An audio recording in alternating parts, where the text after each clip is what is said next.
host, John Krupa. We got some instrumental music from the late 90s and the early 2000s because today's case is an unexplained death from the late 90s, from like 1996 to 1997. This man's name was Eugene Izzi, and he died an unexplained death. This is what he looked like, and that's what we're going to draw today. And we're going to tell you a little bit about his story while I'm drawing it at the same time. Welcome to the freedom to draw unsolved mysteries, folks. So let's get right into it. The death of Eugene Izzi on December 7th, 1996.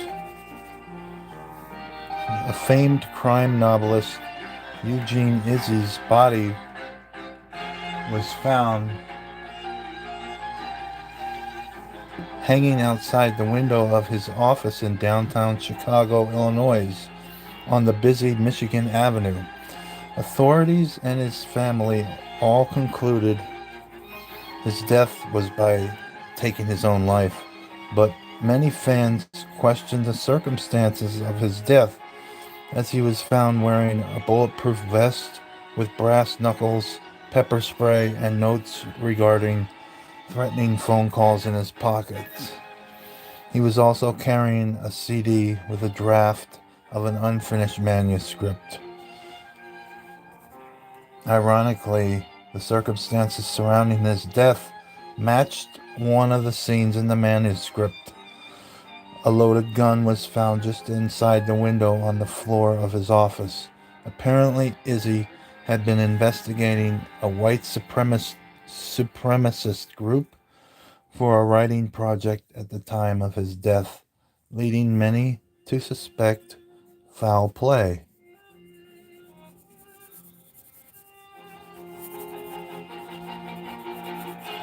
So that's why this is an unexplained death, folks.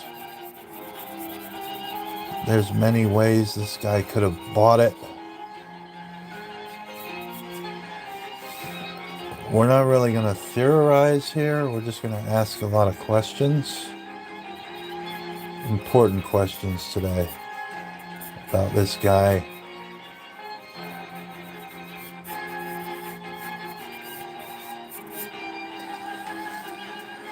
Izzi was born in the 50s, and his father was a major alcoholic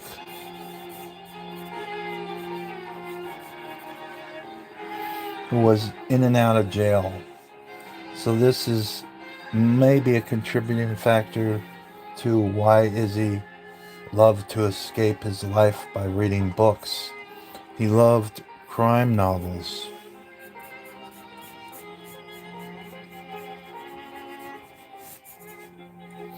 And mystery novels. He wanted to one day become an author himself. He did drop out of high school and enlisted in the Army, and he received his GED and served his country. When his service time was up, he returned to his hometown. It was a small town on the outskirts of Chicago. He then began working at a steel mill. He still maintained his dream of becoming an author, but he began drinking a lot and getting into trouble, just like his father.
With the help of his wife, he overcame his addictions and finally saw his first book published.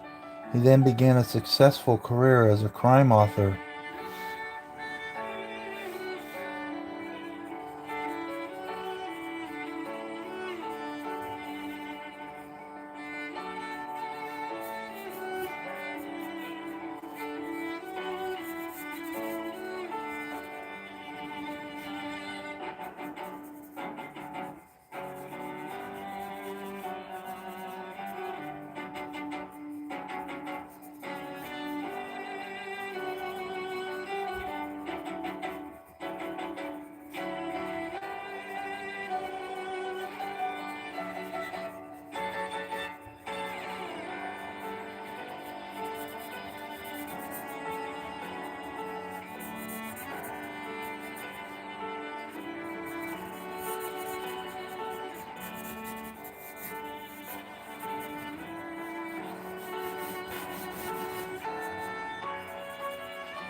On December 7th, 1996, he was the center of his own crime novel in real life.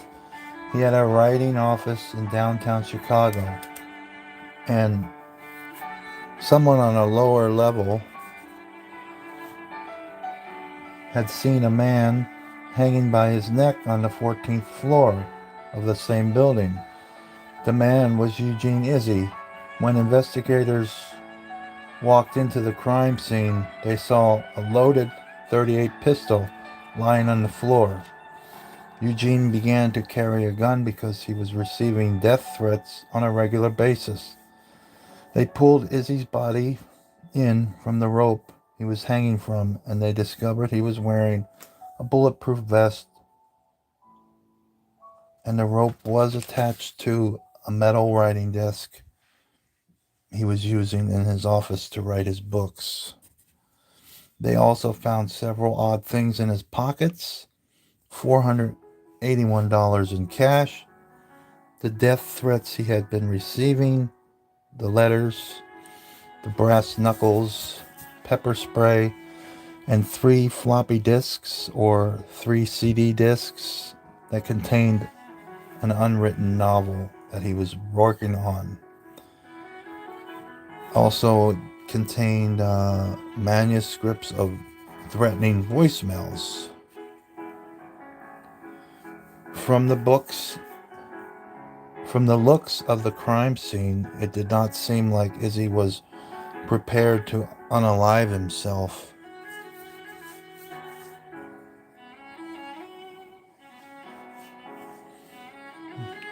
But the medical examiner ruled his death as just that. Why? The strongest theory of who took his life of how he took his life was this. Eugene had been investigating this radical racist militia group from the state of Indiana. Eugene was collecting info to use in a future story he was going to write about, and he was collecting info, and he somehow got mixed up with this dangerous militia and was receiving verified death threats in the mail from the said group. He was reportedly terrified by these letters, voicemails, and phone calls, and he also shared a voicemail with one of his friends who was a retired police chief. He let him listen to the voicemail, and it was a female voice spoken in eerie manner, and said he would be hanged by the end of the year. The police chief advised Izzi to wear protective gear and carry a gun on his person at all times. Although this was ruled as a person taking his own life, it's hard not to ask yourself this question. Is this really how Eugene Izzi died?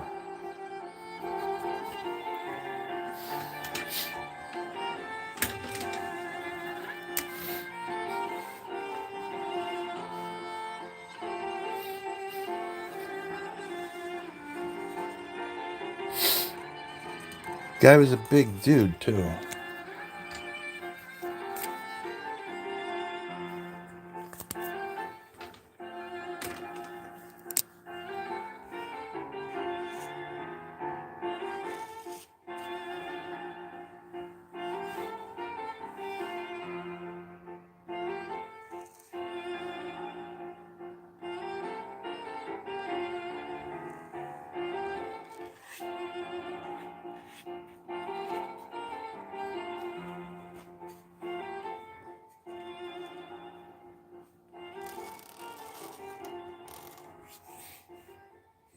How did this guy die? That's the question.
Kind of looks like a tougher version of the Fawns, I think.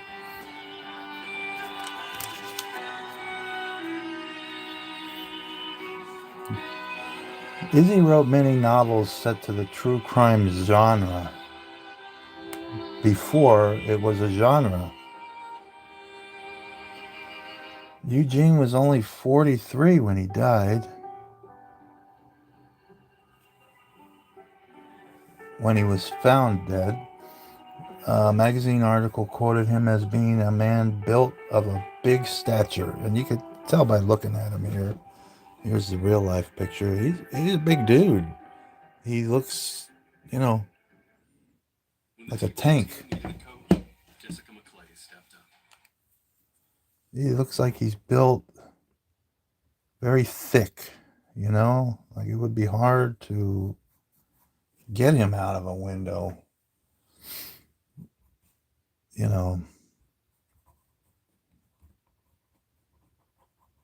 Looks like a very tough man, in my opinion.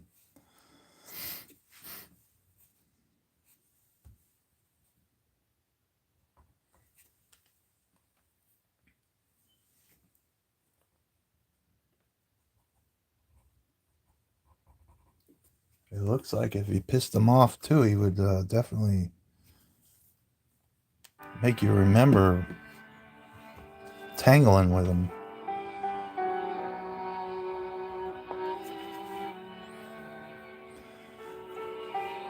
He was built of a big stature and had piercing eyes and a piercing personality that sometimes intimidated others.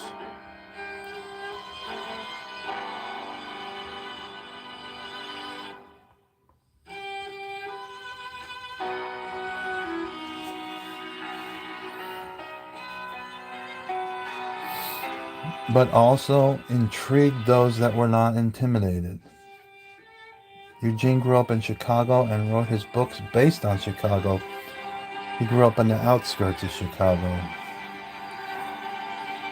He based his books on the inner city of Chicago.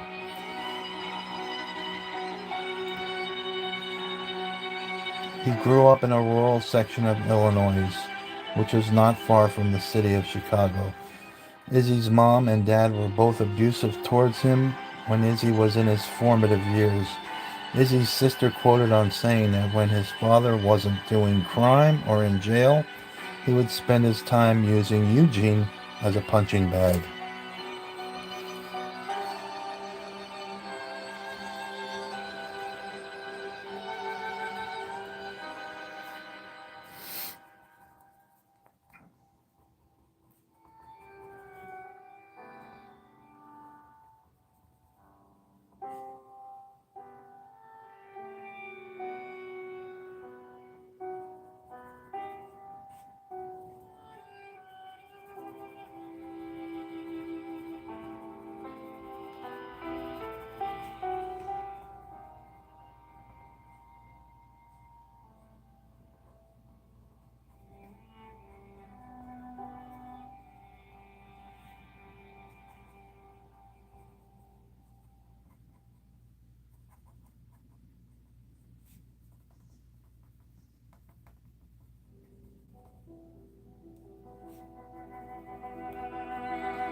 He escaped this violence by reading and writing every book he could find.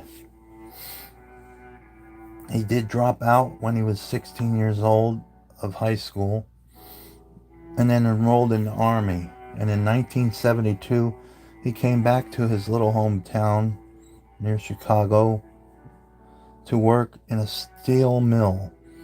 He began to drink and use drugs quite often. He got married to a girl named Teresa in the mid-70s, and they had 2 sons together. And not long after that, Teresa left him because he would spend all their money at the bar. So then he punched her in the stomach when she confronted him about wasting all their money and their rent money and their bill money on drinking and drugging. Later that year, Teresa took him back because he swore he would never hit her again, and apparently he never did.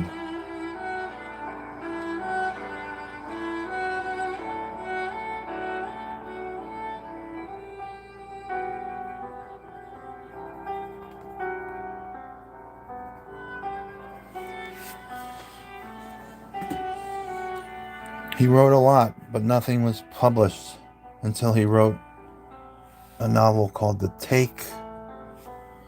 This was a mafia-style crime thriller, and he got signed to a book company, and they gave him $20,000 for the commission to write 2 more books. He moved out of his small rural town, and went to Park Forest, Illinois. He also bought an office space in Park Forest where he would go and write out of. After his first big novel came out called Travel Secrets, it was said to have flopped. And all the touring and promotions and television shows that were supposed to become of it were all scrapped. And he was very upset at the book company that he signed with, and he couldn't write under his name, Eugene Izzi, for 3 years because his contract locked him in. And he had to wait until his contract ran out because he just severed all ties with that book company. So this is when he created the pen name Nick Gaetano. So that was his fake name, so he could still write. The guy apparently loved to write, and he was good at it.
During this time, he began to do paranoid and weird things to keep himself anonymous and out of the public eye.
To that point, though, he could not keep his mouth shut when poking around with skinhead groups and racist militia groups that he was collecting information on for a future book. And he didn't have money coming in anymore like he was used to, so he was forced to move back to that small town in Illinois. It was called Hegewisch, Illinois. Then in 1995, he signed with another book company and was hired to write more books. One of them was called A Matter of Honor, which is supposed to change the true crime genre. He then moved out of Hegewisch again to an office on Michigan Ave in Chicago. It was a busy street in Chicago, Illinois. And in early 1996, he started carrying a gun and moved his family into a hotel. He was really blurring the lines between the stuff he was writing about and the reality of his life.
He slipped into an Indiana militia racist group, reportedly slipped,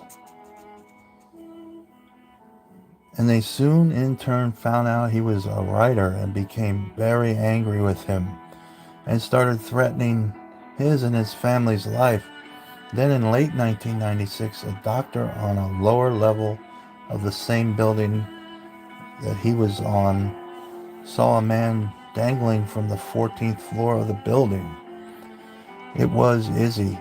When police got there, they had to break down the door because it was locked from the inside. Eugene allowed no one to have a spare key. He was afraid of someone who would steal one of his manuscripts. They found him tied with a slip knot, and on the other end it was fastened to a big metal desk that he wrote on. It was also tied with a slip knot. He was hanging there for quite a while because rigor mortis set in. A fully loaded gun was found on the floor. The metal desk was moved about a foot, and there was no signs of a struggle. A can of Mace, 3 floppy disks, bulletproof vests, brass knuckles, a couple of threatening letters, and a copy of a voicemail that was left on his voicemail. He had other transcripts of other voicemail messages also. They also found almost $500 on his person in cash.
These voicemails were supposed to be from an Indiana militia, but the last phone call that contained the threatening voicemail, the police traced it. And that call was indeed made from a payphone right outside Izzi's office.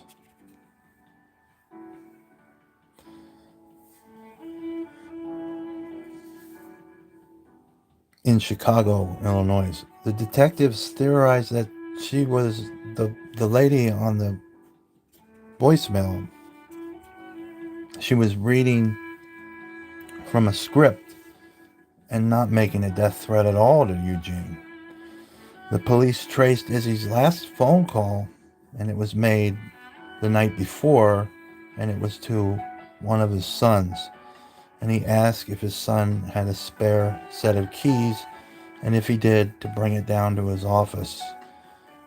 And he also said, "Whatever happens, I love you, son."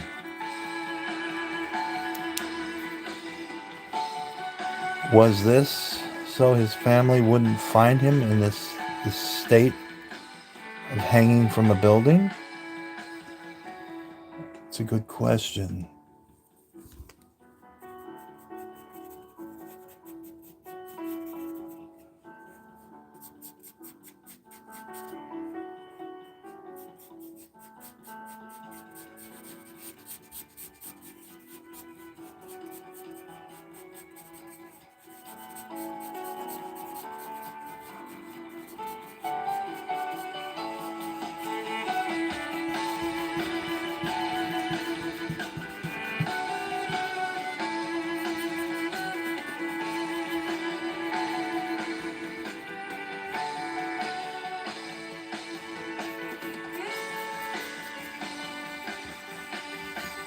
This is a good song, You Too.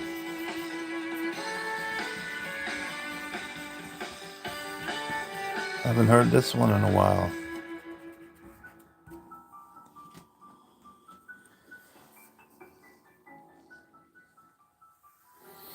Police labeled this as a death investigation until his autopsy was performed. The autopsy found that he had deep bruising on his inner thighs, and this suggests that he was straddling the window ledge before he had enough guts to throw himself out the window. But why not just use the loaded gun on the floor right next to you? Isn't that a lot easier if you wanted to unalive yourself? Eugene was afraid of heights also, and he was not depressed at this time. He had just signed a big book publishing deal that would have set him for life financially. But he was on antidepressant medicine and talking to a shrink or a psychiatrist. So this is confusing. By the beginning of 1997, they figured out the code to log in and review one of those floppy disk CDs that were in his pockets. On these discs were manuscripts for a future novel. Details in this novel parallel his real life. One of the scenes in the novel describes everything that was at the crime scene. The bulletproof vest, the money, the gun, threatening phone calls from an India militant racist group. In this scene, the finale of it is that they break into his office, the main character, and disable him and overpower him and tie him to a noose and hang him out the 14th floor of his office building. But the main character does not die. He fakes his own death and waits until they leave and climbs back up using the noose as like a ladder. Did he try to recreate this final scene and unalive himself at the same time?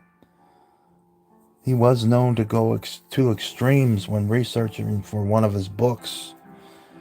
By January 1997, his death was ruled that he ended his own life. But this is not clear-cut. Was this an accident? Was this an accidental unaliving of oneself? We may never know. And so this is the man, this is what he looked like, Eugene Izzi. He was a true crime novelist. So check out some of his books if you never heard of them. That ends this episode for today, guys. I'm just as confused as when we started to how this man died. We may never know. But check out his books. All right. Peace out, true believers.